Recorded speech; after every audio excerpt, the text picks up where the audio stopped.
The whispers started the moment Beatrice Owens stepped foot in the general store, her black mourning dress gathering dust from the Kansas plains, and every eye in Great Bend turned to watch the woman they claimed carried death in her shadow. It was the summer of 1878, and the heat pressed down on the small frontier town like a hand determined to squeeze every last drop of moisture from the earth. Beatrice kept her gaze forward, her fingers tight around her shopping list, trying to ignore the sudden hush that fell over the other customers. "That's her," someone whispered, not quite quietly enough. "The widow Owens. Lost her first husband to a ranch accident not 3 months after they married. Second one got kicked by a horse and never woke up. Some women just bring bad luck." Beatrice's jaw tightened, but she said nothing. She had learned that defending herself only made things worse. The truth was that she had loved both Thomas and then William, had mourned them properly, and now at 24 years old, she found herself alone in a town that looked at her like she was a plague waiting to spread. She gathered her supplies quickly, paid with coins she had earned from taking in sewing and laundry, and left without meeting anyone's eyes. The boarding house where she rented a small room sat at the edge of town, close enough to be respectable but far enough that she did not have to endure constant scrutiny. Mrs. Patterson, the elderly woman who ran the establishment, was one of the few people in Great Bend who treated Beatrice with something approaching kindness, though even she sometimes made the sign of the cross when Beatrice passed. That evening, as Beatrice sat by her window mending a torn shirt for one of her clients, she watched the sun sink low over the prairie. The grass stretched endlessly in every direction, golden and wild, and sometimes she thought about just walking out into it and never coming back. But she was not a quitter. Her mother had taught her that much before the fever took her when Beatrice was 16. Her father had followed 2 years later, leaving her alone except for a distant aunt in Missouri who had never responded to her letters. She had married Thomas Carter when she was 19, a kind man 15 years her senior who had owned a small ranch outside of town. He had promised her security and companionship, and for 3 brief months, Beatrice had believed she might finally have a home. Then a spooked bull had charged him in the pen, and she had watched him die in the dust, unable to do anything to save him. The ranch had gone to Thomas's brother, who had made it clear that Beatrice was not welcome. She had moved into town, taken up sewing, and tried to rebuild her life. Then William Owens had come courting, a quiet man who worked at the feed store, who told her he did not believe in curses and superstition. They had married in a simple ceremony with only the preacher and 2 reluctant witnesses. For 7 months, Beatrice had dared to hope again. Then William's horse had thrown him during a routine ride to check on a delivery. He had struck his head on a rock and never regained consciousness. The doctor said it could have happened to anyone, but the townspeople knew better. Beatrice Owens was cursed, they said. Any man who married her was signing his own death warrant. That had been 8 months ago, and the whispers had only grown louder with time. Beatrice was so lost in her thoughts that she almost did not hear the knock on the boarding house's front door. Mrs. Patterson's voice drifted up through the floorboards, followed by a deeper voice, masculine and unfamiliar. Beatrice paid it little mind until Mrs. Patterson called up the stairs. "Miss Owens, there's a gentleman here asking after you." Beatrice's hands stilled on the fabric. No one came calling on her, not anymore. She set aside her sewing and descended the narrow staircase, her heart beating faster than she would have liked. In the front hallway stood a man she had never seen before, tall and broad-shouldered, with dark hair that needed a trim and eyes the color of a summer storm. He held his hat in his hands and studied her with an expression she could not quite read. "Miss Owens," he said, and his voice was warm like honey and tea. "My name is Sebastian Zane. I'm sorry to disturb you so late in the day." "Mr. Zane," she replied, keeping her voice carefully neutral, "I don't believe we've met." "No, madam, we haven't. I just rode into town yesterday, looking for work. I heard you might be in need of some help." Beatrice frowned. "I'm afraid there's been some mistake. I haven't put out word that I need help with anything." Sebastian's mouth quirked into something that was not quite a smile. "Perhaps I phrased that wrong. I heard you've been having some trouble with folks around here treating you poorly. Thought you might appreciate someone who could, say, accompany you on errands. Make sure nobody bothers you." Heat flooded Beatrice's cheeks, half embarrassment and half anger. "I don't need charity, Mr. Zane, and I certainly don't need a bodyguard, if you'll excuse me." She turned to go back upstairs, but his next words stopped her. "My sister was widowed twice," Sebastian said quietly. "In Colorado, the town she lived in decided she was cursed too. They drove her out, burned down her house while she was at church. She lives with my parents now, too afraid to ever leave their property. I know what it looks like when good people get treated like they are something evil through no fault of their own." Beatrice turned back slowly. Sebastian was not looking at her now, his gaze fixed on the hat in his hands.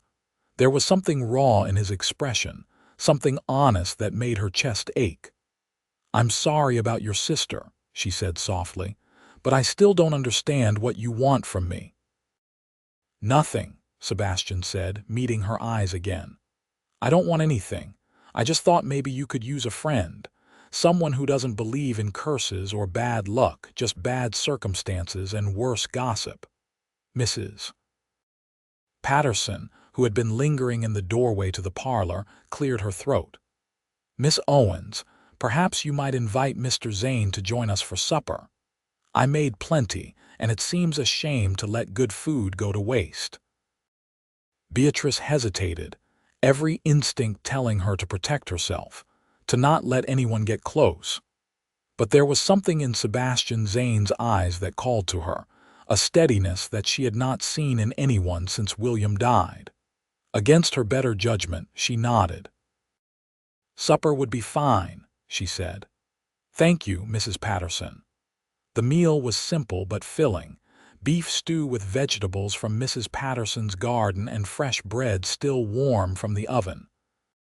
Sebastian ate with the appreciation of a man who had been living on trail rations, and he told them about his travels. He had been working as a ranch hand in Colorado, he explained, but had decided to move on after his sister's troubles. He was looking for a fresh start, someplace where he could maybe save up enough to buy his own land someday. "Why Great Bend?" Beatrice asked, genuinely curious. Sebastian shrugged. "Heard they might need hands at the Double R Ranch outside of town. Figured it was as good a place as any to settle for a while. Plus, I liked the name. Seemed promising." "The Double R is a good outfit," Mrs. Patterson said, nodding approvingly. "Robert Richardson runs an honest operation. He'll treat you fair if you work hard." "That's all I'm asking for," Sebastian said. After supper, Sebastian thanked them both and took his leave, promising to stop by again if that would be all right. Beatrice found herself saying yes before she could think better of it. She watched from the window as he walked down the dirt street toward the hotel, his long strides eating up the distance, and wondered what she was getting herself into. The next morning, Beatrice went to the post office to mail a finished order of embroidered handkerchiefs to a customer in Topeka. She was aware of the stares as she walked, the way conversations stopped and started again in hushed tones. She held her head high and refused to let them see how much it hurt. She was just leaving the post office when Sebastian appeared at her elbow, as if he had been waiting for her. "Morning, Miss Owens," he said, tipping his hat. "Mr. Zane," she replied, startled. "I didn't expect to see you again so soon." I figured if you were doing errands today, you might appreciate some company, unless I'm overstepping. I can leave you be if you prefer." Beatrice opened her mouth to tell him that yes, he was overstepping, that she did not need anyone fighting her battles. But the words died on her lips when she saw the genuine concern in his expression. No pity, just simple human kindness. "I suppose company would be all right," she said finally. "I need to stop by the fabric store and then the bank." Sebastian fell into step beside her, and Beatrice could not help but notice how the whispers changed. Now people were not just talking about her, they were speculating about him. Who was this stranger walking with the cursed widow? Did he not know what he was risking? At the fabric store, Mrs. Henderson, who normally served Beatrice with tight lips and disapproving eyes, practically tripped over herself being polite. Sebastian's presence seemed to shift something in the air, as if his willingness to be seen with her made people question their own judgments. "You do this for every woman you meet?" Beatrice asked as they walked toward the bank. "Appoint yourself their protector." Sebastian laughed, a warm sound that made something flutter in her chest. "No, madam, just the ones who remind me that the world isn't always fair, and that sometimes people need someone in their corner." "I've been managing on my own just fine," Beatrice said, but there was no heat in her words. "I don't doubt that, but there's a difference between managing and living."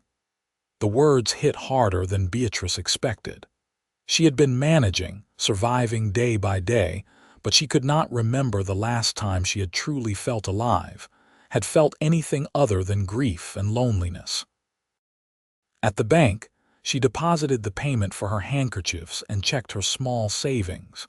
It was growing, slowly but steadily, though she had no clear plan for what she was saving toward. Maybe just the security of knowing she would not starve if work dried up. "You have more errands?" Sebastian asked when they stepped back into the June heat. "No, that was everything. Thank you for accompanying me, Mr. Zane. I appreciate the gesture, even if I still maintain it wasn't necessary." "Call me Sebastian, please. And would you consider calling me by my given name?" "Miss Owens feels awfully formal for friends." Friends. The word hung between them, fragile and full of possibility. Beatrice had not had a real friend since William died, since the whole town had decided she was too dangerous to associate with. "Beatrice," she said softly. "You can call me Beatrice." Sebastian's smile was like the sun breaking through clouds. "Beatrice, that's a beautiful name." She felt her cheeks warm and looked away, flustered. "I should get back to the boarding house. I have work to finish." "Of course. May I walk you back?" She nodded, and they made their way through town together. At the boarding house steps, Sebastian tipped his hat again. "I start at the Double R tomorrow," he said, "but I'd like to see you again if you're willing. Maybe Sunday after church. We could take a walk if the weather holds." Beatrice's first instinct was to refuse, to protect him from whatever curse people believed she carried. But the hope in his eyes stopped her. Sebastian Zane knew what he was risking. He had made that clear. Who was she to deny him the choice? "Sunday would be nice," she said. "Thank you, Sebastian." His smile widened. "Thank you, Beatrice. I'll look forward to it." She watched him walk away, her heart doing strange things in her chest, and wondered if maybe, just maybe, the curse was nothing more than bad luck after all. The week passed slowly. Sebastian started work at the Double R Ranch, spending long days under the brutal Kansas sun mending fences, moving cattle, and proving himself to the other ranch hands. Robert Richardson was a fair boss, as Mrs. Patterson had promised, and the work was hard but honest. Sebastian fell into bed each night exhausted but satisfied, and every evening he thought about Beatrice Owens and the sadness he had seen hiding behind her careful composure. Sunday arrived bright and clear, with a breeze that made the heat almost bearable. Sebastian cleaned up as best he could at the ranch bunkhouse, shaved, and put on his cleanest shirt. A couple of the other hands ribbed him good-naturedly about having a sweetheart in town, and Sebastian did not bother denying it, even though he and Beatrice had only just met. There was something about her that drew him in, a strength that she wore like armor and a vulnerability that she tried desperately to hide. He rode into town and tied his horse outside the church, just as the service was letting out. People filed out in their Sunday best, greeting neighbors and making plans for the afternoon. Sebastian spotted Beatrice emerging from the church in a deep blue dress that brought out the gold in her brown hair. She was alone, as he had suspected she would be, and he made his way through the crowd toward her. "Beatrice," he called, and she turned, her face lighting up when she saw him. "Sebastian, I wasn't sure you'd come." "I said I would," he replied. "I don't break promises." She smiled, a real smile that transformed her whole face, and Sebastian felt his chest tighten. She was beautiful, he realized, in a way that had nothing to do with features and everything to do with spirit. They walked together out of town, following a path that led toward the Arkansas River. The water ran low this time of year, sluggish and brown, but trees grew along the banks, offering blessed shade. They found a spot under a massive cottonwood and sat on the grass, watching the river flow past. "Tell me about Colorado," Beatrice said. "What was it like?" Sebastian leaned back on his hands, thinking. "Beautiful in a different way than Kansas. More mountains, less sky. I liked it, but it never felt like home. I don't know if anywhere has, really. My family's from Missouri originally, but we moved around a lot when I was young. My father was always chasing the next opportunity." "Is that where your parents are now?" "Missouri, Colorado, actually. They settled in Denver about 5 years ago. My father runs a freight business. It's doing well enough that they were able to buy a house with room for my sister." "You must miss them," Sebastian shrugged. "I visit when I can, but I'm 28 years old. It's time I made my own way." Beatrice nodded, understanding in her eyes. "I was on my own from 18. My parents died and there was no one else. Sometimes I think that made it easier in a way. No one to disappoint except myself." "You haven't disappointed anyone," Sebastian said firmly. "What happened to your husbands wasn't your fault. Try telling that to the good people of Great Bend." "I don't care what they think. Neither should you." Beatrice laughed, but it was a bitter sound. "Easy to say, harder to live with. Do you know what it's like, Sebastian? To walk into a room and feel everyone recoil. To know that people cross the street to avoid you, that mothers pull their children away like you might infect them with your bad luck." "No," Sebastian admitted. "But I've seen what it did to my sister. I've seen how it broke her spirit, made her afraid of her own shadow. I don't want that to happen to you." "Why do you care?" Beatrice asked, and there was genuine confusion in her voice. "You don't know me. We just met." Sebastian was quiet for a moment, trying to find the right words. "When I was 16, I fell through ice on a frozen pond. I was under the water, couldn't find my way back to the surface, and I was sure I was going to die. Then someone grabbed my collar and hauled me out. A trapper who happened to be passing by. He saved my life, and when I tried to thank him, he just said that sometimes people need help, and it doesn't have to be more complicated than that. I've never forgotten it. So when I heard about you, about how this town was treating you, I thought maybe I could be that person for you. Someone who helps because it's the right thing to do." Beatrice was quiet, and when Sebastian looked at her, he saw tears shining in her eyes. "That's the kindest thing anyone has said to me in a very long time." "It's just the truth," Sebastian said softly. They sat in comfortable silence for a while, watching the river and listening to the birds in the trees. Eventually, Beatrice began to talk, telling him about her life before the tragedies. She spoke of her mother, who had taught her to sew and embroider, who had filled their small house with laughter despite their poverty. She told him about her father, a quiet man who had worked himself to exhaustion trying to provide for his family. She told him about Thomas and William, the good men they had been, how much she had loved them despite the brief time they had shared. "I keep thinking," she said, her voice barely above a whisper, "that maybe there's something wrong with me. Not a curse exactly, but something broken inside that makes me dangerous to care about." Sebastian reached over and took her hand, his calloused fingers warm against hers. "There's nothing wrong with you, Beatrice. You've had rotten luck, that's all. Life isn't fair, and sometimes terrible things happen to good people. But that doesn't mean you're cursed or broken or any of the other nonsense people are saying." Beatrice looked down at their joined hands, and Sebastian held his breath, worried he had overstepped. But she did not pull away. Instead, she laced her fingers through his and held on tight. "Thank you," she whispered, "for believing that." They talked until the sun began to sink toward the horizon, sharing stories and dreams and fears. Sebastian told her about his hope to own land someday, to build something permanent that would outlast him.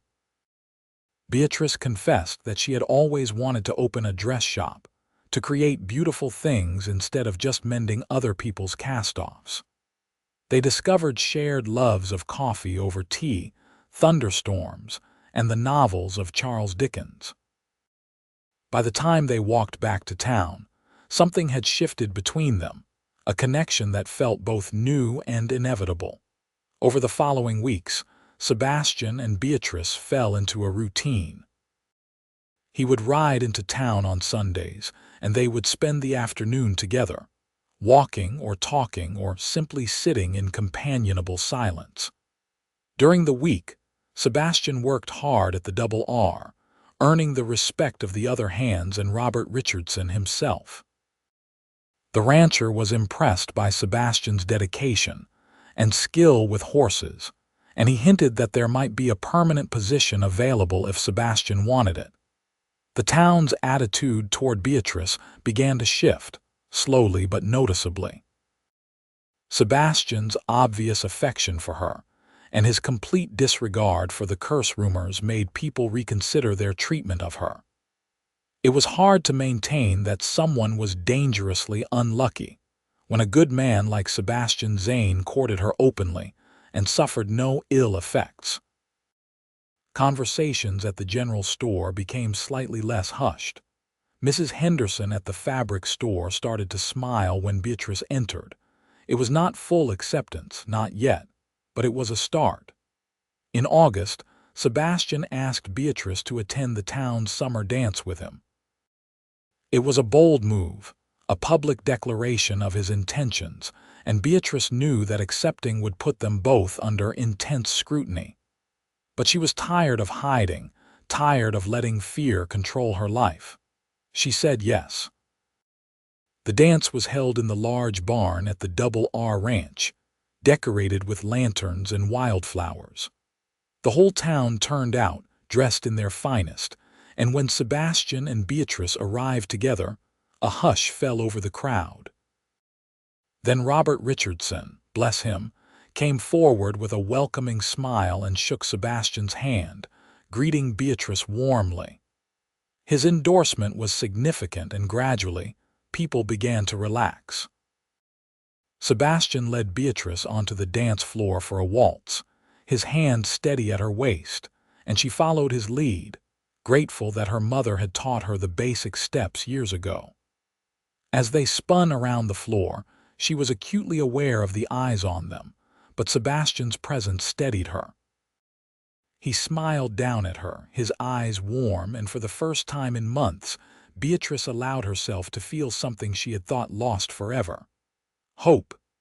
"You're a wonderful dancer," Sebastian said as the music swelled. "So are you. Where did a ranch hand learn to waltz?" "My mother insisted all her children learn proper manners. She said you never know when you might need them." Beatrice laughed. "Remind me to thank her someday." "Someday soon, I hope. I'd like you to meet my family." The words hung between them, weighted with implication.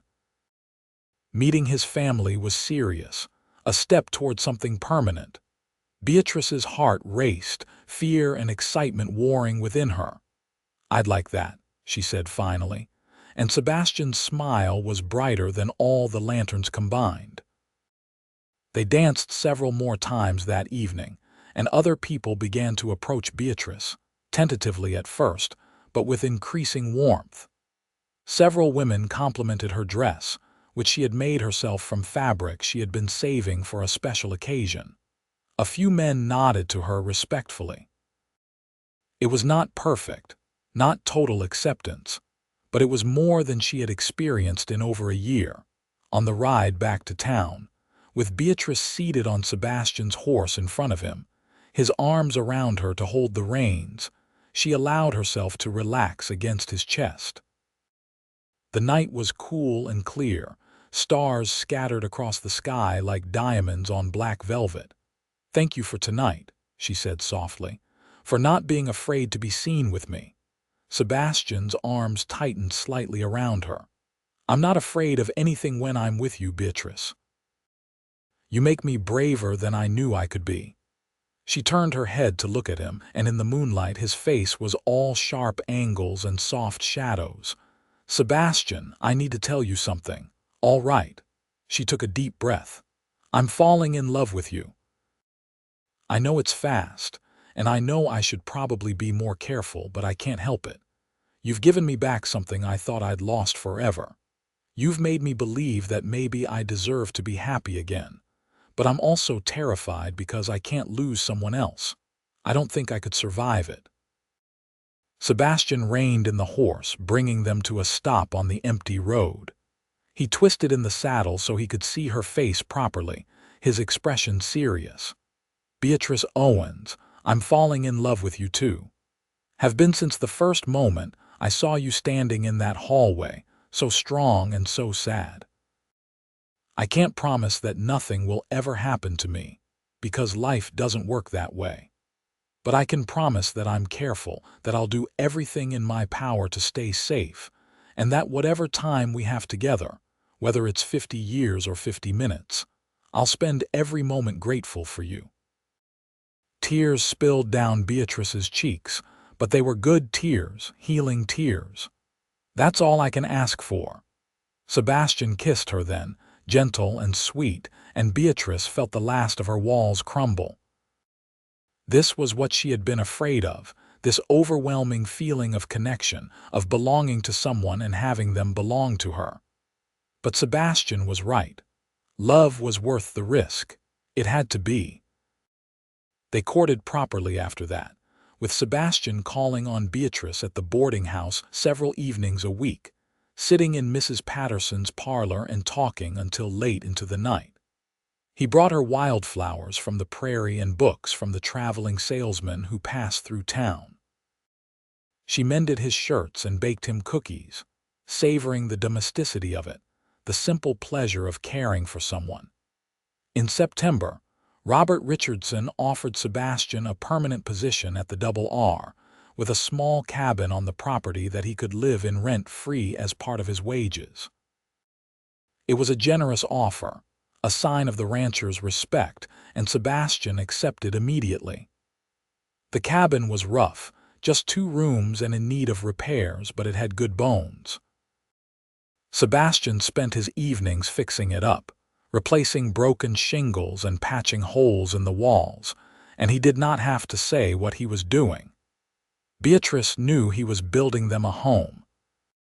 One Sunday in October, as they walked along the river under trees ablaze with autumn color, Sebastian stopped and took both of Beatrice's hands in his. "I know we haven't been courting long," he said, and his voice was steady despite the nerves Beatrice could see in his eyes. "But I also know what I want, and I don't see any point in waiting. Beatrice, I love you. I love your strength and your kindness and the way you've refused to let the world break you. I want to spend the rest of my life making you happy if you'll let me. Will you marry me?" Beatrice's breath caught. This was what she wanted, what she had dreamed of, but fear still lingered. "Sebastian, you know what people will say. You know what happened before." "I don't care what happened before. I care about what happens next. And yes, I know people will talk. They'll say I'm a fool, that I'm tempting fate. But here's the thing, Beatrice. I don't believe in curses. I believe in bad luck and good luck and everything in between, and I believe that you and I finding each other was the best luck either of us could have asked for. So I'm willing to risk it. The question is, are you?" Beatrice looked into his eyes, saw the love and determination there, and made her choice. She had been living in fear for too long, had let other people's superstitions control her life. No more. "Yes," she said, her voice clear and strong. "Yes, I'll marry you, Sebastian Zane. 3rd time's the charm." Sebastian laughed, a joyous sound, and swept her into his arms, spinning her around until she was dizzy and laughing too. When he set her down, he kissed her, deep and passionate, and Beatrice kissed him back, pouring all her love and hope into it. "I don't have a ring yet," Sebastian said when they finally broke apart. "But I'll get you one, I promise. The prettiest one I can find." "I don't need a ring," Beatrice said. "I just need you." But Sebastian insisted, and the following week he rode to Dodge City, the nearest big town, and returned with a simple gold band set with a small sapphire. It was not extravagant, but it was beautiful, and when he slipped it onto Beatrice's finger, she cried happy tears. The announcement of their engagement caused exactly the uproar they had expected. Some people were supportive, particularly those who had come to know Sebastian and saw how happy he made Beatrice. Others were convinced he was making a terrible mistake. There was even a delegation of concerned citizens who approached Sebastian at the ranch, trying to talk him out of it. "We appreciate that you want to help the widow," one of them said, a shopkeeper named Harold Miller. "But surely you can see that marriage is a step too far. Just look at what happened to her previous husbands." Sebastian, who had been cleaning tack when they arrived, set down the leather strap he was holding and faced them. "Gentlemen, I appreciate your concern, but it's misplaced. Beatrice has done nothing wrong. Her husbands died in accidents that could have happened to anyone. If you want to make yourselves useful, maybe examine why you're so quick to blame a woman for tragedies she had no control over." "We're just trying to save your life," another man protested. "My life is my own to risk," Sebastian said firmly, "and I've made my choice. Now, if you'll excuse me, I have work to do." They left, grumbling, but Sebastian's words must have resonated with some of them because the worst of the gossip began to die down. People started to see that Sebastian was not a foolish boy caught up in romance, but a grown man making an informed decision. And if he was not afraid, maybe they had been wrong to treat Beatrice so poorly. The wedding was set for early November, giving them time to make preparations. Beatrice worked on her dress, a simple but elegant gown of cream silk that she had saved for months to afford. Mrs. Patterson helped with the more intricate beadwork, her old eyes sharp as ever. Sebastian continued fixing up the cabin, building furniture and making everything as comfortable as he could. He wanted Beatrice to feel like it was her home, not just his. They invited Sebastian's family to the wedding, sending a letter to Denver with plenty of advance notice. His parents wrote back immediately, expressing their joy and promising to make the trip. His sister, Rebecca, included a separate note for Beatrice, welcoming her to the family and thanking her for making Sebastian so happy. The warmth in their words made Beatrice cry, overwhelmed by the acceptance she had not expected. November arrived with crisp, clear weather, perfect for a wedding. Sebastian's parents and sister arrived 2 days before the ceremony, traveling by train to Dodge City and then by stage to Great Bend. Beatrice was nervous about meeting them. terrified they would see her as the cursed widow everyone else did, but her fears proved groundless. Martha Zane was a warm, practical woman who hugged Beatrice the moment they met, and declared that any woman who could make her son smile like that was already family. George Zane was quieter but no less welcoming, shaking Beatrice's hand and telling her he was glad Sebastian had found such a fine woman. Rebecca, who was 30 and bore the scars of her own tragedies in her eyes, embraced Beatrice like a long-lost sister. "I'm so happy for you both," Rebecca whispered. "Don't let anyone make you doubt what you have. Love is precious. Hold on to it with both hands." The wedding took place on a Saturday afternoon at the small church in Great Bend. The pews were not packed, but there were more people present than Beatrice had dared hope for. Robert Richardson attended with his wife and children.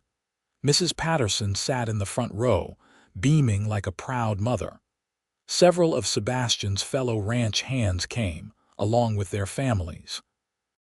Even some of the townspeople who had been coldest to Beatrice showed up, as if their presence could somehow make amends for their past treatment. Beatrice walked down the aisle alone, her head held high, her eyes fixed on Sebastian waiting for her at the altar. He looked handsome in his suit, borrowed from his father but fitted well enough, and the expression on his face when he saw her took her breath away. Pure love, uncomplicated and fierce. The preacher, Reverend Thomas, kept the ceremony simple. He spoke of love and commitment, of the sacredness of marriage and of trust in God's plan. When it came time for the vows, Sebastian's voice was steady and sure. "I, Sebastian Zane, take you, Beatrice Owens, to be my wedded wife, to have and to hold from this day forward, for better, for worse, for richer, for poorer, in sickness and in health, to love and to cherish, till death do us part." Beatrice repeated the vows, her own voice strong, and when Reverend Thomas pronounced them husband and wife, Sebastian kissed her with such tenderness that she felt it down to her toes. The small congregation applauded, and Beatrice smiled through her tears, feeling lighter than she had in years. The reception was held at the boarding house, with Mrs. Patterson and Martha Zane working together to prepare a feast. There was roast chicken and mashed potatoes, fresh bread and vegetables, apple pie and coffee. People ate and laughed and toasted the happy couple. Several people approached Beatrice to offer their congratulations, and while a few of them seemed awkward, as if unsure how to interact with her after so long treating her like a pariah, most were genuinely warm. As the sun set and the party began to wind down, Sebastian pulled Beatrice aside. "Ready to go home, Mrs. Zane, Mrs. Zane." The name sent a thrill through her. "Yes, I'm ready." They said their goodbyes, thanking everyone for coming, and then Sebastian helped Beatrice onto his horse. They rode out to the Double R Ranch under a sky full of stars, and when they reached the little cabin, Sebastian carried her over the threshold, both of them laughing. The cabin was warm from the fire Sebastian had laid that morning, and he had filled it with wildflowers, their scent sweet in the air. Beatrice looked around at the space that was now hers, taking in the furniture Sebastian had built, the curtains she had sewn, the books on the shelf that belonged to both of them. It was small and simple, but it was perfect. "Welcome home, Beatrice," Sebastian said softly, setting her down. She turned to him, cupping his face in her hands. "I love you, Sebastian Zane. I love you too, Beatrice Zane, and I'm going to spend every day proving it to you." He kissed her then, slow and sweet, and Beatrice let herself fall into him, into the promise of a future she had thought lost forever. They made love that night with tenderness and passion, learning each other's bodies, discovering what brought pleasure and what brought joy. And afterward, lying in Sebastian's arms with her head on his chest, listening to the steady beat of his heart, Beatrice finally allowed herself to believe that maybe, just maybe, she was not cursed after all. Maybe she was just a woman who had suffered and survived, and was now being rewarded with a love that was worth every moment of pain. Life as a married woman was different than Beatrice had expected. With Thomas and William, she had always felt like she was walking on eggshells, waiting for something to go wrong. But with Sebastian, she felt secure. He was careful without being paranoid, responsible without being reckless. He came home every evening from the ranch, dusty and tired, and his face would light up when he saw her. They would eat supper together, talking about their days, and then spend the evenings reading or working on projects for the cabin, or simply sitting together in comfortable silence. Winter came to Kansas with its usual harsh beauty, snow blanketing the prairie and temperatures dropping well below freezing. Sebastian worked shorter days during the worst of the weather, and he and Beatrice spent long evenings huddled by the fire. She continued her sewing work, taking in orders from townspeople and occasionally from folks in neighboring towns. Sebastian built her a proper sewing table, and she set up her workspace near the window where the light was best. They celebrated Christmas with Sebastian's family, who had stayed in Great Bend at the hotel, not wanting to miss the holiday with their son. It was the first real Christmas Beatrice had experienced in years, with gifts and laughter and too much food. Martha Zane gave Beatrice a beautiful shawl she had knitted, and George gifted them a set of dishes for their cabin. Rebecca's gift was a leather-bound journal, blank pages waiting to be filled. "For your story," Rebecca said when Beatrice looked at her questioningly. "You've lived through so much. Someday you might want to write it down." Beatrice hugged her sister-in-law, touched by the thoughtfulness. "Thank you for everything." In January, Sebastian's family returned to Denver, but not before extracting promises that Beatrice and Sebastian would visit in the spring. Beatrice found herself sad to see them go. In just 2 months, they had become the family she had always longed for, and their acceptance of her meant more than she could express. February brought the worst blizzard anyone in Great Bend could remember. Snow fell for 3 days straight, piling up in drifts taller than a man. The temperature dropped so low that water froze solid in minutes. Sebastian and the other ranch hands worked in shifts, making sure the cattle had access to feed and that none of the animals froze to death in their shelters. Beatrice worried every time he left the cabin, visions of him getting lost in the whiteout or freezing to death haunting her. But Sebastian always came home, stamping snow from his boots and shaking it from his coat, his face red from the cold but his eyes warm when they found her. "I'm all right," he would say, as if he could read her fears. "I'm always all right." On the 3rd day of the blizzard, one of the ranch hands, a young man named Timothy, did not return when he should have. Robert Richardson organized a search party, and Sebastian volunteered immediately despite Beatrice's protests. "I have to go," he told her, bundling into his warmest clothes. "Timothy's just a kid, barely 19. If he's out there, he needs help." "Please be careful," Beatrice begged, hating how small her voice sounded. "Please come back to me." Sebastian kissed her hard, his cold lips warming against hers. "I will, I promise." He left with the search party, and Beatrice spent the next 4 hours in agony, pacing the cabin and praying harder than she had ever prayed in her life. She thought about Thomas, killed by a bull. She thought about William, thrown from his horse.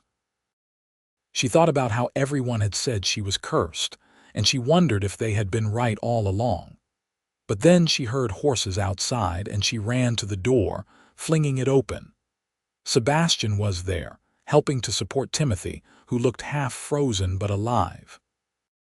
They got him inside the main ranch house where it was warmer, and the ranch hands set about warming him up slowly, the way you had to with someone who had been out in the cold too long.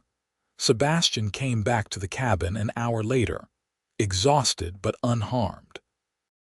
Beatrice threw herself into his arms, holding him so tight she was probably hurting him, and he just held her back, stroking her hair. "See," he said softly, "I told you I'd come back." "I was so scared," Beatrice admitted. "I kept thinking about what everyone said about the curse, and I thought maybe they were right." Sebastian pulled back so he could look at her face.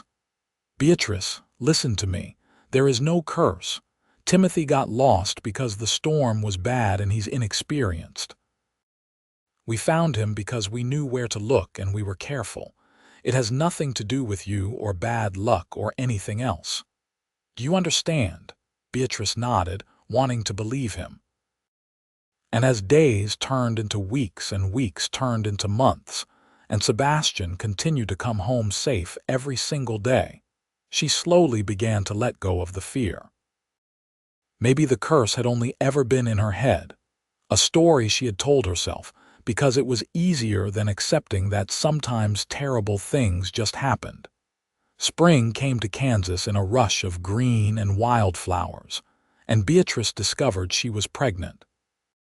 She had suspected for a few weeks, but she waited to be sure before telling Sebastian. When she finally did, over supper one evening in early April, his reaction was everything she could have hoped for. "A baby," he repeated, his eyes wide with wonder. "We're going to have a baby." "Yes," Beatrice said, tears streaming down her face. "Are you happy?" "Happy," Sebastian laughed, a wild, joyous sound. He stood and pulled her to her feet, spinning her around. "Beatrice, I'm beyond happy. I'm ecstatic. We're going to be parents," he set her down gently, suddenly worried. "Should I not have spun you? Is that bad for the baby?" Beatrice laughed through her tears. "I'm fine. The baby's fine. Everything is fine."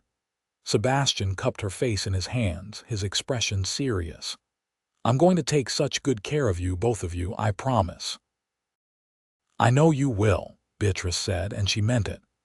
For the first time in years, she had absolute faith in the future. The pregnancy progressed smoothly. Beatrice continued her sewing work, though Sebastian insisted she not overdo it. He became almost comically protective, fussing over her diet and making sure she rested enough. Beatrice found it both endearing and occasionally frustrating, but she could not fault his intentions. He loved her, loved their growing baby, and he was determined to keep them safe. In May, they made the promised trip to Denver to visit Sebastian's family. The journey was long but not difficult, and Martha Zane nearly cried with joy when she learned she was going to be a grandmother. She immediately began planning, talking about baby clothes and cribs and all the things they would need. George was more restrained but no less pleased, and Rebecca hugged Beatrice fiercely. "You deserve this," she whispered. "After everything you've been through, you deserve all the happiness in the world." They spent 2 weeks in Denver, and Beatrice fell in love with the bustling city even as she missed the open spaces of Kansas. She could see why the Zanes had settled here. There was opportunity in life, a sense of possibility that was intoxicating. But when it came time to leave, she was ready to go home to their little cabin at the Double R Ranch. Summer brought heat and hard work, but also contentment. Beatrice's belly grew round, and she felt the baby kick and move, each flutter a reminder of the miracle growing inside her. Sebastian would place his hand on her stomach in the evenings, talking to the baby, telling it about the world it would soon enter. Beatrice treasured those moments, the intimacy of them, the simple domesticity. In August, Robert Richardson offered Sebastian a raise and a promotion to foreman. It was a significant step up, recognition of Sebastian's hard work and skill, and it came with better pay and more responsibility. Sebastian accepted, and they celebrated quietly, aware of how much their lives had changed in just 1 year. As Beatrice entered her final months of pregnancy, the townspeople who had once shunned her now offered advice and support. Women who had barely spoken to her a year ago stopped by with baby clothes and blankets. Mrs. Henderson at the fabric store gave her a bolt of soft cotton for diapers. Even Harold Miller, who had tried to talk Sebastian out of the marriage, tipped his hat to her on the street and offered congratulations. The change was startling, but Beatrice accepted it with grace. People had been wrong about her, and they were trying in their own way to make amends. In late October, 2 weeks before Beatrice's due date, she went into labor. It started in the middle of the night, a tightening in her belly that woke her from sleep. She lay still for a moment, trying to determine if it was real or false labor, and when another contraction came 10 minutes later, she knew. "Sebastian," she said, shaking his shoulder. "It's time." He was awake instantly, alert despite the late hour. "The baby, now." "Yes, now." "You need to get the doctor." Sebastian was out of bed and dressed in record time, pausing only to kiss her forehead.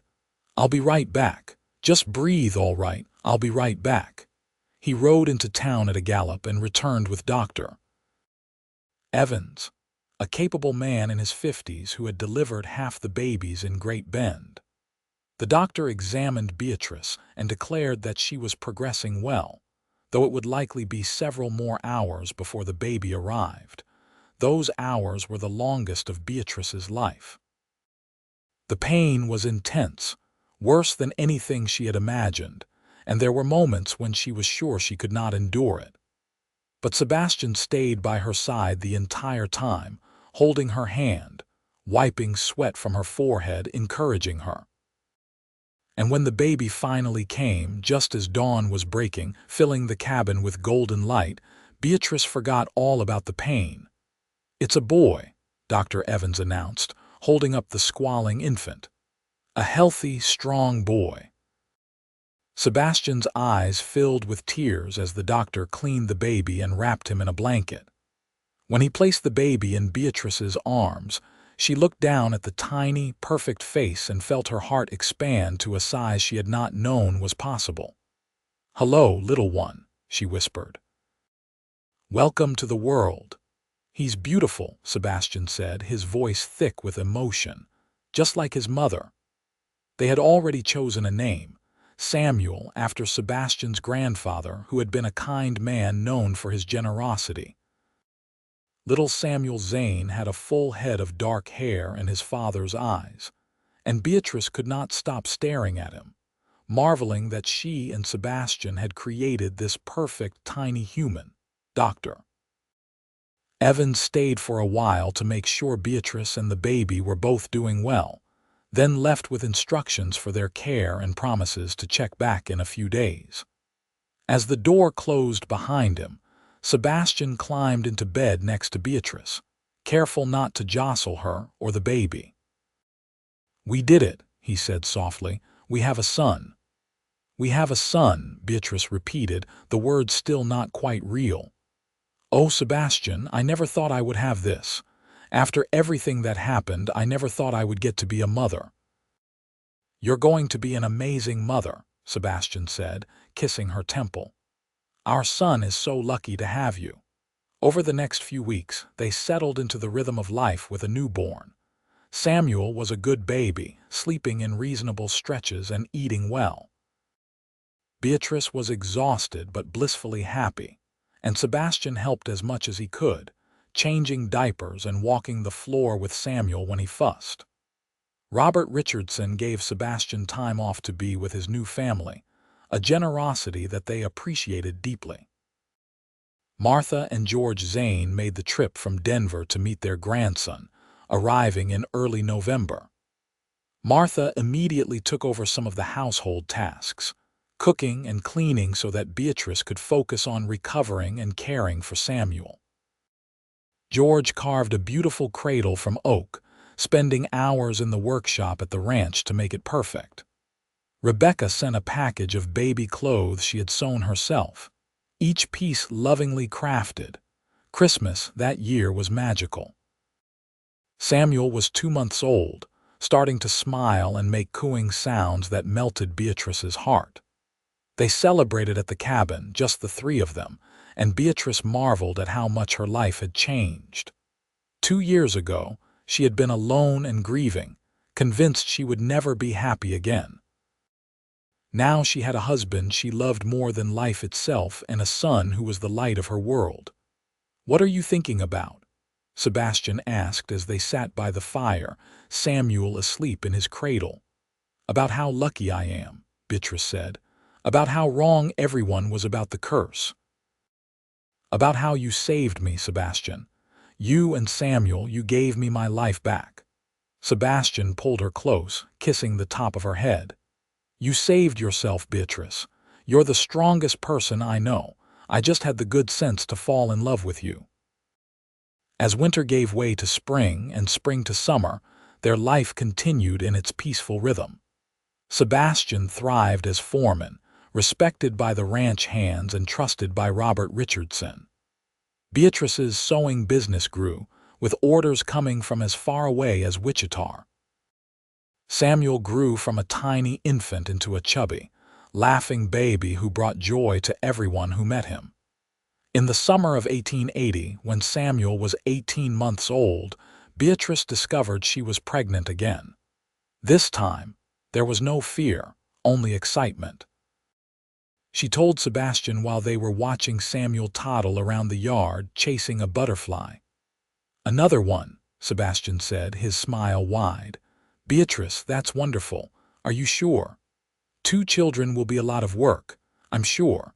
I want a house full of children if you're willing." A big, loud, happy family. Beatrice laughed, imagining it. "I think I'd like that too." Their daughter, Sophie, was born in March of 1881, arriving quickly and with less difficulty than Samuel had. She had Beatrice's brown hair and Sebastian's storm gray eyes, and she was doted on by her older brother from the moment he met her. Samuel, now 2.5, insisted on helping with everything, from fetching diapers to singing lullabies. It was chaotic and exhausting and absolutely perfect. As the years passed, the Zane family grew and flourished. Samuel grew into a serious, thoughtful boy who loved horses and books in equal measure. Sophie was bright and mischievous, keeping her parents on their toes. In 1883, they had another son, Matthew, followed 2 years later by another daughter, Grace. The little cabin became too small for their growing family, and Robert Richardson offered them a larger house on the ranch property. Sebastian and Beatrice accepted gratefully, and they moved into the 4-bedroom house with space for everyone. The curse that had once defined Beatrice's life was forgotten, a relic of a darker time. The people of Great Bend now knew her as Mrs. Zane, the capable seamstress with the beautiful family. No one whispered about bad luck or dead husbands anymore. Beatrice had become proof that sometimes, despite tragedy and loss, life could still offer second chances. In the summer of 1888, on their 10th wedding anniversary, Sebastian took Beatrice back to the spot by the Arkansas River where he had first told her he loved her. Their children were spending the night with Martha and George, who had moved to Great Bend to be closer to their grandchildren. And for once, Beatrice and Sebastian had time alone. 10 years, Sebastian said, holding her hand as they sat under the same cottonwood tree. "It feels like both forever and no time at all." "I know what you mean," Beatrice said. "Sometimes I still can't believe this is my life, that you're real, that our children are real." "Do you ever think about what people said, about the curse?" Beatrice considered. "Sometimes. But not the way I used to. Now when I think about it, I just feel grateful that you didn't listen to them, that you believed in us enough to take the risk." "It was never a risk," Sebastian said firmly. "Loving you was the surest thing I've ever done. You know what I think? I think third time really was the charm. Not because of some superstition, but because by the time we found each other, we both knew what we wanted. We'd both been through enough to appreciate what we had." Beatrice leaned her head on his shoulder, watching the river flow past just as it had all those years ago. "You're right, and I'm glad I waited for you, Sebastian. Even though it was painful, even though I thought I'd never be happy again, it was worth it to find you." They sat in comfortable silence, holding hands, and Beatrice reflected on the journey that had brought them here. She thought about Thomas and William, good men who had deserved longer lives. She thought about the pain and loneliness she had endured, the whispers and accusations. She thought about the day Sebastian had knocked on Mrs. Patterson's door, a stranger who had seen her pain and decided to help. And she thought about everything that had come after. The courtship, the wedding, the birth of each of their children. The ordinary moments that made up a life, the morning kisses and evening conversations, the laughter and occasional arguments, the steady building of something permanent and true. This was what love was supposed to be, she realized. Not the desperate clinging she had felt with her first husbands, always afraid it would be taken away, but a quiet certainty, a foundation she could build a life on. "I love you, Sebastian Zane," she said, lifting her head to look at him. "More today than yesterday, more tomorrow than today." "I love you too, Beatrice Zane. Always have, always will." He kissed her, and it was sweet and familiar, the kiss of two people who knew each other completely and loved what they knew.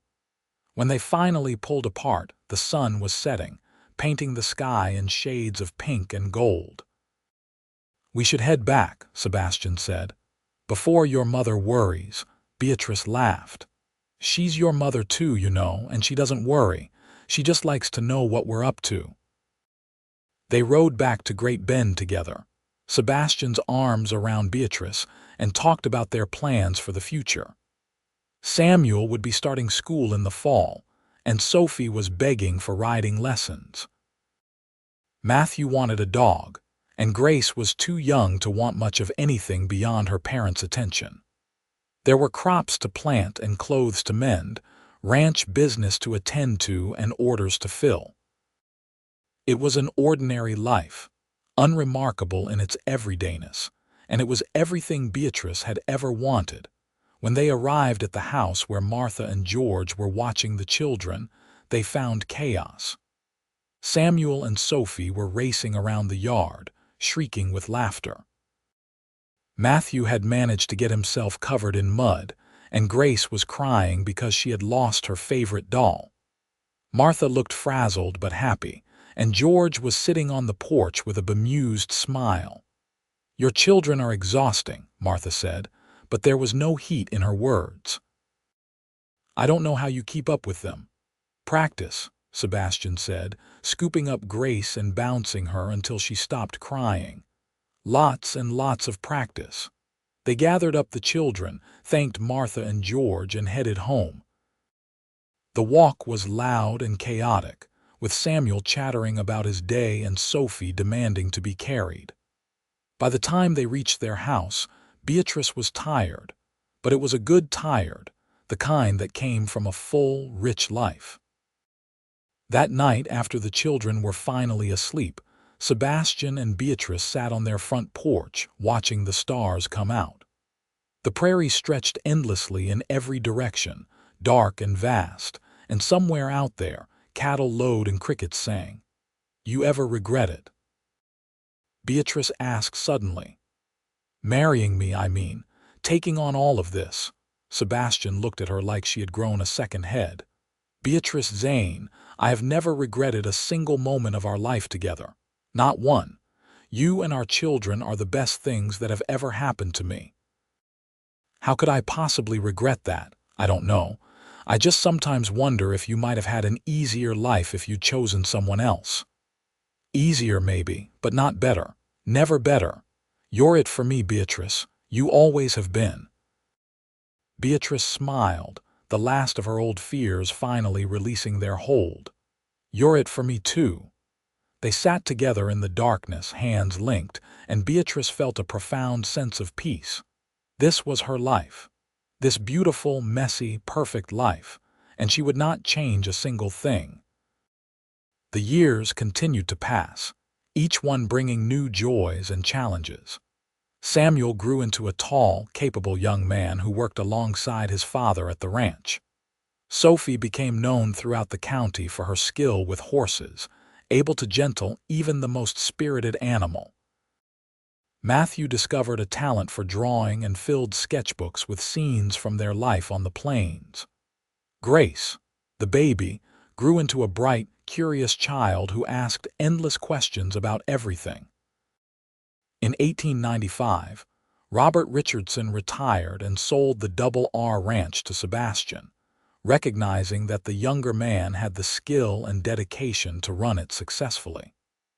It was a huge responsibility and a huge opportunity, and Sebastian threw himself into it with characteristic determination. Beatrice supported him in every way she could, managing the household and continuing her sewing business, which had evolved into a small shop in town that she ran with Sophie's help. Samuel married a local girl named Emily in 1897, and they gave Beatrice and Sebastian their first grandchild the following year, a boy they named Sebastian after his grandfather. Holding that tiny baby, seeing her son become a father, Beatrice was overwhelmed by the fullness of her life. She thought about the young woman she had been, lost and grieving and convinced she was cursed, and she marveled at how far she had come. "You're crying," Sebastian said, coming to stand beside her as she held baby Sebastian. "Happy tears," Beatrice assured him. "Just happy tears." "I'm thinking about how lucky we are." "The luckiest," Sebastian agreed, wrapping his arm around her shoulders. "Third time really was the charm, wasn't it?" Beatrice laughed, remembering the day she had said those words to him, accepting his proposal despite all her fears. "Yes," she said. It really was. As the 19th century gave way to the 20th, the Zane family continued to grow and thrive. Sophie married a rancher from a neighboring county, and they had 3 children in quick succession. Matthew moved to Dodge City to study art, but he came home often, always with new sketches to show his family. Grace, to everyone's surprise, decided to become a teacher, and she took a position at the school in Great Bend where she had once been a student. Sebastian and Beatrice grew older together, their hair turning gray, their faces gaining lines and wrinkles, but their love never wavering. They celebrated their 25th anniversary in 1903, surrounded by children and grandchildren, and Sebastian gave a speech that made Beatrice cry. "25 years ago," he said, standing in their living room with everyone gathered around, "I met a woman who had been through more pain than anyone should have to endure. The town called her cursed, said any man who married her was a fool, but I looked at her and saw strength. I saw courage. I saw a woman who refused to let the world break her. So I told her 3rd time's the charm, and I asked her to take a chance on me. Best decision I ever made." He turned to Beatrice, his eyes shining. "You've given me everything, Beatrice. A home, a family, a purpose. You've made me happier than I ever thought possible. Here's to 25 more years." "To 25 more years," everyone echoed, raising their glasses. Beatrice could not speak past the lump in her throat, so she just went to Sebastian and kissed him, pouring 25 years of love and gratitude into it. Their children cheered, and their grandchildren made exaggerated sounds of disgust, and everyone laughed. That night, lying in bed in the house they had shared for over 2 decades, Beatrice thought about everything that had led to this moment. The pain and loss, yes, but also the healing and growth. The fear and loneliness, but also the love and connection. She had lost 2 husbands, had been called cursed and shunned by her community. But she had survived. More than that, she had thrived. And she had done it with Sebastian by her side, her partner in every sense of the word. "What are you thinking about?" Sebastian asked, his voice sleepy. About how grateful I am, Beatrice said. For you, for our family, for everything. You saved me, Sebastian, in every way a person can be saved. We saved each other, Sebastian corrected. You gave me purpose, Beatrice. You made me believe I could be more than just a drifter looking for his next paycheck. You made me a husband, a father, a grandfather. You made me whole. Beatrice turned to face him, studying his face in the darkness. The strong jaw, the kind eyes, the mouth she had kissed thousands of times. I love you, she said, more than words can express. I love you too, always. They fell asleep in each other's arms, and Beatrice's last thought before sleep claimed her was that she was the luckiest woman alive. In 1910, Sebastian and Beatrice celebrated their 32nd anniversary. They were in their 60s now, grandparents many times over, pillars of the Great Bend community. The curse that had once defined Beatrice was nothing more than a distant memory, a story from another lifetime. She and Sebastian had proven that love could triumph over superstition, that faith and determination could overcome any obstacle. They spent the morning of their anniversary at the cemetery, visiting the graves of Thomas and William. Beatrice had not been back in years, but she felt it was important to honor the men who had come before Sebastian, who had been part of her journey even if their time together had been brief. Thank you, she said quietly, standing before their headstones. For being kind to me, for giving me hope when I needed it. I'm sorry you didn't get to see how the story ended, but I hope you'd be happy for me. Sebastian stood beside her, his hand in hers, saying nothing but offering his silent support. When she was ready, they walked back to their wagon and drove home, back to the ranch that was their legacy, the life they had built together. That evening, their children and grandchildren gathered for a party. The house was loud and chaotic and full of love, and Beatrice stood in the middle of it all, looking at the faces of the people who mattered most to her and felt complete. Speech, someone called, and soon everyone was chanting for Sebastian to say something. He stood, holding up his hands for quiet. All right, I'll keep it short because I know you're all really here for your mother's cooking. Everyone laughed, and Sebastian waited for them to settle down before continuing. 32 years ago, I walked into a boarding house in this town and met a woman named Beatrice Owens. She was beautiful and sad and so strong she didn't even realize it. Everyone said she was cursed, that loving her would be a death sentence. But I didn't believe in curses. I believed in her. So I told her 3 times the charm, and I convinced her to marry me. And you know what? I was right. 3rd time was the charm, because she's given me a life beyond anything I could have imagined. So here's to Beatrice, the love of my life, the mother of my children, and the best thing that ever happened to me. The room erupted in applause and cheers, and Beatrice felt tears streaming down her face. Sebastian came to her, pulling her into his arms, and she held onto him tight, this man who had changed everything, who had seen past the whispers and the fear to the woman beneath. Thank you, she whispered, for everything, for believing in me when no one else would. Always, Sebastian whispered back, always and forever. They danced that night, swaying to music played by Matthew on his fiddle, surrounded by their family. Beatrice's body was older now, not as strong or flexible as it had once been, but in Sebastian's arms she felt young again. She felt like that woman in the blue dress at the town dance, taking a chance on love one more time. As the party wound down and their children and grandchildren began to leave, Beatrice and Sebastian sat on their porch, watching the sun set over the prairie. The same view they had been watching for over 30 years, never getting old, always beautiful. You think we'll get another 32 years? Beatrice asked. Sebastian laughed. I don't know about that. We'd both be well into our 90s, but I'll take whatever time we get. Every day with you is a gift, Beatrice. Every day with you is a gift, too. They sat in comfortable silence, holding hands, and Beatrice reflected on the incredible journey of her life. From orphan to widow to pariah to beloved wife and mother. From cursed to blessed. From broken to whole.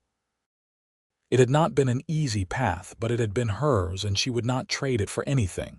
"Sebastian," she said after a while. "Yes, love, thank you for being my third husband, for proving that third time really is the charm." Sebastian squeezed her hand. "Thank you for saying yes. For being brave enough to try again. I know it wasn't easy for you." "It was the easiest decision I ever made," Beatrice said, and she meant it. In that moment, standing in Mrs. Patterson's parlor all those years ago, saying yes to Sebastian's proposal, she had chosen life over fear. Love over safety, hope over despair, and it had made all the difference. They grew old together, Sebastian and Beatrice, their love deepening with each passing year. They watched their children build their own lives, their grandchildren grow and marry and have children of their own. They saw the world change around them, the wild frontier of their youth slowly becoming settled and civilized. Cars replaced horses, electricity came to Great Bend, the old ways giving way to the new. But through it all, their love remained constant. Sebastian still looked at Beatrice like she was the most precious thing in the world. Beatrice still felt her heart skip a beat when Sebastian walked into a room. They still held hands, still kissed goodnight, still said, "I love you," every single day. In 1918, when they celebrated their 40th anniversary, Sebastian was 76 and Beatrice was 74. They were great-grandparents now, the patriarch and matriarch of a large and loving family. The party that year was enormous, with generations of Zanes gathering to celebrate the couple who had started it all. Samuel, now 51 and running the ranch with his own sons, gave the toast. "To my parents, who taught me what real love looks like. Who showed me that commitment and faith can overcome anything. Who built something beautiful out of pain and loss. May we all be so lucky." Beatrice and Sebastian kissed to thunderous applause, and Beatrice thought her heart might burst from happiness. This was her legacy, she realized. Not the curse that people had once believed in, but this family, this love, this proof that hope and determination could triumph over any darkness. They lived several more years, growing frailer but never losing their spark. In 1923, Sebastian fell ill with pneumonia. The doctors did what they could, but at 81, his body simply could not fight off the infection. Beatrice sat by his bedside day and night, holding his hand, telling him stories about their life together. "Do you remember," she said one afternoon, "the first time you came to the boarding house? How you told me about your sister and said you wanted to be my friend?" Sebastian's voice was weak, but his eyes were clear. "Best decision I ever made. Do you remember our wedding? How nervous I was. How certain I was that something would go wrong." "Nothing went wrong," Sebastian said. "It was perfect, you were perfect. Do you remember when Samuel was born, how you cried when you held him? How could I forget? Best day of my life. Well, second best, marrying you was first." Beatrice smiled through her tears. "We had a good life, didn't we?" "The best," Sebastian agreed. "Beatrice, I need you to know something. I need you to know that I never once regretted marrying you. Not for a single second. You gave me everything. You were everything." "You were everything to me too," Beatrice whispered. "I love you so much, Sebastian. I don't know how to do this without you." "You'll be fine," Sebastian said. "You're the strongest person I know, and you won't be alone. You have our children, our grandchildren. You have everyone we've loved together. They'll take care of you. It won't be the same without you." "No," Sebastian agreed. "But you'll go on, you'll live. Promise me, Beatrice. Promise me you won't give up." "I promise," she said, though her heart was breaking. Sebastian died that night peacefully, with Beatrice holding his hand. He was 81 years old, and they had been married for 44 years. Beatrice mourned him deeply, but it was a different grief than she had felt for Thomas and William. This was the grief of a life fully shared, of a love that had been given time to grow and deepen. This was the grief of losing her other half, but it was tempered by gratitude for every moment they had shared. The funeral was enormous, with people coming from all over Kansas to pay their respects. Sebastian had been beloved in the community, respected and admired. But more than that, he and Beatrice had become a symbol of something important. They had proven that love could overcome superstition, that faith could triumph over fear. Their story had inspired others, had given hope to people facing their own struggles. Beatrice lived for another 10 years after Sebastian died, surrounded by her children and grandchildren and great-grandchildren.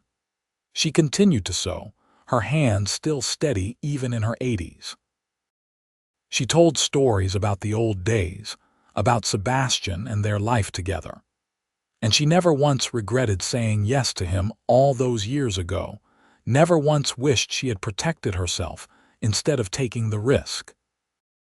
When she died in 1933, at the age of 89, it was peacefully in her sleep, in the house she and Sebastian had shared. Her children buried her next to him, and on her headstone they wrote, "Beatrice Zane, beloved wife, mother, grandmother, third time was the charm." The story of Beatrice and Sebastian became legend in Great Bend, passed down through generations as a testament to the power of love and the importance of looking past superstition to see the truth. And though the world continued to change, though the wild frontier of their youth became a distant memory, their love remained an inspiration, a reminder that sometimes, despite everything, third time really is the charm.